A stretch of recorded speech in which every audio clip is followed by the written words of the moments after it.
मटर को नहीं आपण मैंने विभिन्न प्रकार रेसिपी बनई से घुगुनी हो बा मटर तरकारी हो किंतु गोटे थर से मटर को नहीं आज आम बनइबा एमिति स्वादिया स्वादिष्ट चटपटा मटर भजा खाइबापी एते स्वादिया लगे जे से रुटी हेउ कि परोटा किंबा पखाल भात सबुथिरे जमी जीव। नमस्कार मामा किचन ओडिया को आपण मानक अनेक अनेक स्वागत। आज ये चटपटा रेसिपी पाई प्रथम आमको मटर दरकार। तो एठी मु 250 ग्राम मटर को धोई सारा 3 ରୁ 4 घंटा भिजे नहीं आई। एबे हम कौन करबा ना आउ गोटे थर धोईकी नहीं आसीबा। एबे प्रेसर आमे सब मटर को दे दबा। एठी मु ग्रीन मटर नहींची। जदि आपण मानक व्हाइट मटर पसंद आपण माने नहीं पारिबे किंतु व्हाइट मटर ठारो ग्रीन मटरटा अधिक स्वादिया लागिबो। तापर एठी एबे दे दबा आमे गोटे मीडियम साइज रो आलू को मु छोट छोट पीस करी काटि लेथि ताको एबे दे दबा। तापर एबे कोन करबा ना मटर आलू सिझिबा पई अल्प पानी दबा, अधिका पानी आमे दबानी जो प्रोसेस रे हमर मटर आलूटा भलो भाबरे सिझी पारिबो। एबे आमे दे दबा स्वाद अनुसार लूण, आधा छोट चामच हळदी गुंड, चामच रे टिके एठी आमे गोळेई नै जिबा। लूण आ हळदीटा हमर गोळेई हि जिवो मटर सहित। तापर एबे आमे कोन करबा ना कवर देकी आमे गोटे हुइसिल आसला पर्यंत गैस उपरे बसई नहीं जिबा। गैस रो फ्लेम को मीडियम ही रखिबा। जदि मटरटी न सिझी थिबो गोटे हुइसिल आपण मानकर 2टी हुइसिल आपण मान देई परिबे कि 2टी हुइसिल दे देले कोन हबो ना अधिक सिझी जिवो। तो एठी हमरा गोटे हुइसिल हे गेला परे मु बंद कर देइतिली। ठंडा हे गेलानी प्रेशर आमे बाहर को नहीं जिबा कवर को। एठी आपण माने देखि परजन ना मटरटा हमर सिझी जाय जे अधिक बिल्कुल सिझी घांटी हेनी। सिझी जाइथिबो मटर किंतु गोटी गोटी हेइथिबो। एमिति बनेइले मटर भजाटी खाय पे भलो लागिबो। तापर एबे आमे गोटे कड़ाई नहीं जिबा। कड़ाई रे एबे देई दबा 2 बड़ चामच सोरिष तेल। सोरिष तेल रे बनेइले ए मटर भजाटी खाइबा पई भलो लागिबो। नहले आपण माने नॉर्मल रिफाइन ऑयल मध्य बनेइ परिबे। एबे आमे देई दबा तेल ताती गला परे आधा छोट चामच सोरिष, आधा छोट चामच जीरा। जीरा आ सोरिष को आमे फुटिबा पई दबा। 2टी बड़ साइज रो पियाज को मीडियम साइज रे काटि नेइथिल ताकू एबे देई दबा।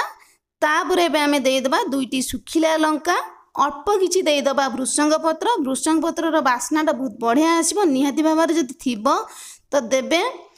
तो ये पियाज को आमे भलो भाबरे एपट सेपट करके लेउटेकी गोळे नै गेला परे गैस रो फ्लेम को मीडियम रखिकी पियाज को आमे हल्का लाल करके भाजी नहीं जिबा। एमित्रे तो आपण माने मटर तरकारी बनैथिबे, घुगुनी बनैथिबे किंतु एमिति गोटे थर मटर भजा बनैकी खाइकी देखंतु 2 प्रकार टेस्ट आपण माने पाई परिबे। एमित्रे भी भात रुटी पूरी सहित खाई परिबे, खाइबा पई भलो लागिबो। जदि आपण माने चटपटा खाइबा पई इच्छा होची चाट मध्य बनैकी एथिरे खाई परिबे, खाइबा पई मध्य भारी स्वादिया लागिबो। देई दबा आमे 2टी कंचा लंका। जदि आपण माने राग खाउचंदी आउ 2टी कंचा लंका मध्य देई परिबे। कंचा लंका देई साला परे आउ टिके आमे पियाज को भाजी नै जिबा। तापर एबे आमे देई दबा स्वाद अनुसार लूण आधा छोट चामच। लूण आमे अल्प दबा कारण आमे मटर रे लूण देकी सिझाइतले।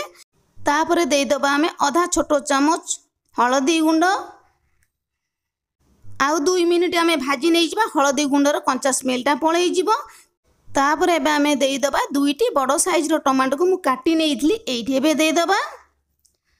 टमाटो देई सारला परे आमे पियाज सहित मिसेई कि भलो भाबरे टिके भाजी नै जिबा। टमाटोटा हमर हल्का सॉफ्ट हेई जिवो।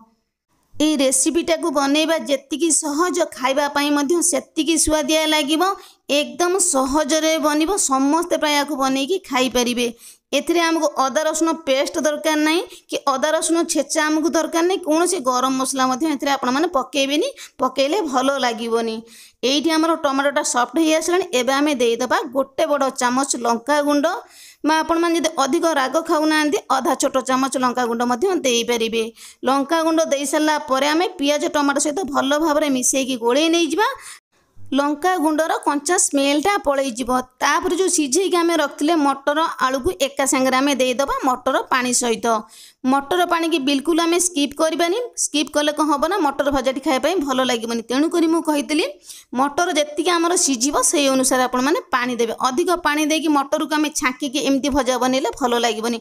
पानी सहित देकी गोळी नै गेला परे 5 मिनिट आमे घोड़ेई नै जिबा। 5 मिनिट परे मटर जो पानीटा थिला एटा हमर सुखी आसलानी। मटर पानी की बिल्कुल स्किप करिबेनी। मटर भजाटी भलो लागिबोनी। पांचा की फीका लागिबो कि एमिति बनेले खाइबा पई भलो लागिबो। एबे आमे एपट सेपट करिकि टिके लेउटेकी गोळेई नै जिबा।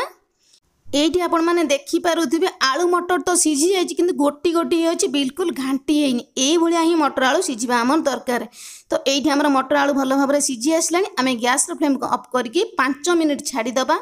5 मिनिट पर कलरटा केते सुंदर देखा जाउछि। तापर एबे आमे देई दबा गोटे बड़ चामच चाट मसला, गोटे बड़ चामच देई दबा एइठी आमे भजा लंका जीरा गुंड आउ टिके चटपटा टेस्ट पई एबे आमे देई दबा फाळे लेंबुर रस। तापर एबे आमे देई दबा अल्प किछि कटा धनिया पत्र। सबु के एबे आमे कोन करबा ना ए मटर सहित मिसै के आमे गोळेई नै जिबा धनिया पत्र, चाट मसला, भजा लंका जीरा गुंड ता सहित लेंबू रस। केते बढ़िया लागिवो मटर भजाटी खाइबा पे। आपण माने कहिले देखि 2टी रुटी जगह रे जदी एई भलिया मटर भजाटी बनेबे 4टी रुटी खाइबे पखाळ भात सहित पूरा जमी जिवो जदी आपण माने एई भलिया मटर भजाटी बनै की घरे खाइबे। जेतिकी सुंदर देखा जाउची बनेबा प्रोसेस सबुठारु सहज खाइबा पई मध्य भारी स्वादिया लागिबो। मु आउ कहिबी कोन आपण माने थरे बनेला पर ही जानि परिबे सतरे मटर भजाटी मध्य एते स्वादिष्ट थिला बोली। एकदम चटपटा रहिबो टिके राग रहिबो खाइबा पई सबुतरे पूरा जमी जिवो।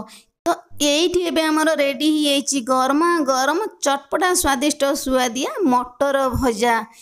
तेबे मोर प्रिय दर्शक बंधु जदि एई भली रेसिपी देखिबा पई चाहुचंती वीडियोटी की स्किप न करी फुल वॉच करिवे, फुल प्रोसेस रे बनेइबे, खाइबे और समस्त खुआइबे। आशा करी आजिर रेसिपीटी समस्त पसंद आसीबो। जदि पसंद आसीबो चैनल को लाइक शेयर और सब्सक्राइब करिया पई बिल्कुल भूलिबेनी। तेबे आज पई रहिबी नमस्कार। पुणी आमे देखा हबा नुआ रेसिपी सहित नुआ गोटे सुंदर वीडियो रे।